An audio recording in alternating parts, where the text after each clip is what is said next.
رسالة إلى صديقي بعد أن أموت. أمانة إذا مت لا تمسح رقم هاتفي، وكلمني إذا ضاق صدرك واشتقت لعياني.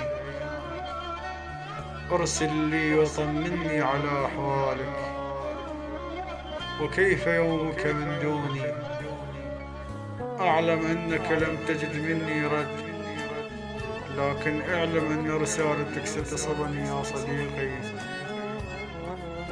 إذا احتجتني ولم تجدني بجانبك، اتصل بي وقل لي ماذا بك، لماذا هذا التأخير يا صديقي، وأنا أسمعك من عيني وعلى رأسي.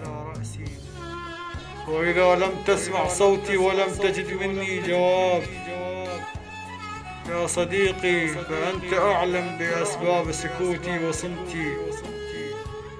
زرني إلى قبري، قف عند رأسي، ذكرني بصداقتنا السرمدية التي لم يخدشها سوء رمال القبر. يا صديقي، أنا أعلم كنت لك صديقا مقربا، لكن من هو صديقك المقرب اليوم؟ هل وجدت صديقا يسد فراغي عنك؟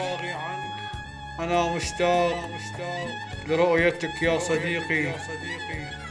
لا تبكي، سوف يجمعنا الله عنده. أريد أن أراك مبتسما رغم متاعب الدنيا. أحبك يا أجمل صديق بالكون.